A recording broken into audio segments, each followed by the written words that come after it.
श्री रामचंद्र मानस में एक पात्र है, देवराज इंद्र का पुत्र जयंत, जो कि भगवान श्री राम के बल की परीक्षा लेना चाहता था। सीता माता बैठी हुई थी, उनके चरण पर चोंच का प्रहार कर रक्त निकाल दिया। सुरपति सुत धरी बाय सुबेसा, 60 चाहते रघुपति बल देखा। जिमि पिपली का सागर था, महामंद मति पावन चाहा। देवराज इंद्र का पुत्र जयंत कौए रूप धारण कर श्री राम जी का बल देखना चाहता है, जैसे महान मंद बुद्धि चींटी समुद्र की था पाना चाहती है। सीता चरण चोंची हति भागा, मूढ़ मंद मति कारण गागा। चला रुधिर रघुनायक जाना, सेक धनुष सायक संधाना। कौए का रूप धारण किए हुए जयंत ने माता सीता के चरण पर चोंच मारकर रक्त निकाल दिया। श्री रामचंद्र जी ने यह जब दृश्य देखा तो उन्होंने अपने धनुष पर एक सीख का बाण संधान कर उस पर चला दिया। अति कृपाल रघुनायक सदा दीन पर नेह, तासन आई कीन छलो मूरख अवगुण गेह। श्री रामचंद्र जी जो अत्यंत ही कृपालु और दीनों पर सदा प्रेम रखते हैं, उनसे भी इंद्र के पुत्र जयंत ने छल किया। प्रेरित मंत्र ब्रह्म सरि साधा, चला भाजी बायस भय पावा। धरि निज रूप गयो पितु पाही, राम विमुख राखाते ही नाही। मंत्र से प्रेरित होकर वह ब्रह्म बाण दौड़ा। कौआ भयभीत होकर भाग चला। वह अपना असली रूप धारण कर पिता इंद्र के पास गया और श्री राम जी का विरोधी जानकर इंद्र ने उसको नहीं रखा। भानिरास उपजी मन त्रासा, जथा चक्र भय ऋषि दुर्वासा।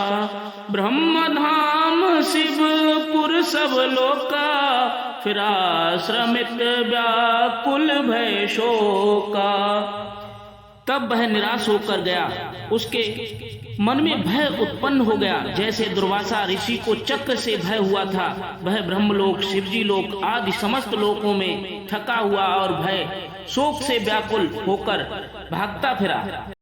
काहू बैठन कहा न ओही, राखे को सकै राम कर द्रोही। मातु मृत्यु पितु समन समाना, सुदा होई बिसे सुनु हरि जाना। किसी ने उसे बैठने तक के लिए नहीं कहा। श्री राम जी के द्रोही को कौन रख सकता है? हे गरुड़ सुनिए, उनके लिए माता मृत्यु के समान, पिता यमराज के समान और अमृत विष के समान हो जाता है। मित्र करही सत रिपु कह करनी, कहा कह विबुध नदी बैतरनी। सब जगुताहि अनल लहु तेता, जो रघुवीर विमुख सुनु भ्राता। श्री राम के द्रोही के मित्र भी उसे शत्रु बन जाते हैं और गंगा नदी भी बैतरणी यमपुरी नदी जैसी बन जाती है। उसे यह संसार अग्नि के समान गरम जलने वाला लगने लगता है। नारद देखा बिकल जयंता, लागी दया कोमल चित संता।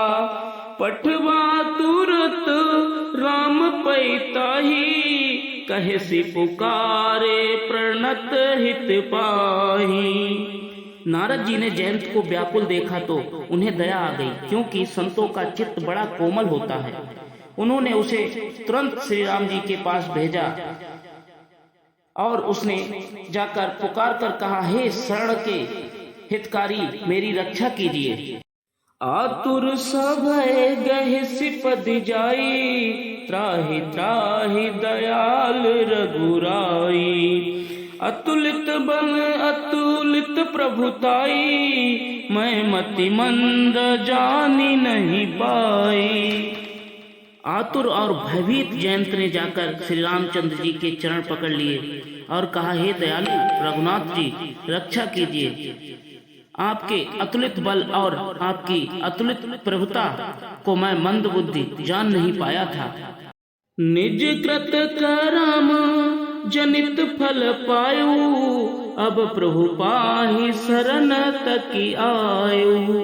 सुनि कृपाल अति आरत बानी, एक नयन करी तजा भवानी।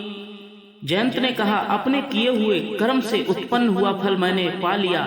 अब हे प्रभु मेरी रक्षा कीजिए, मैं आपकी शरण तक कर आया हूँ।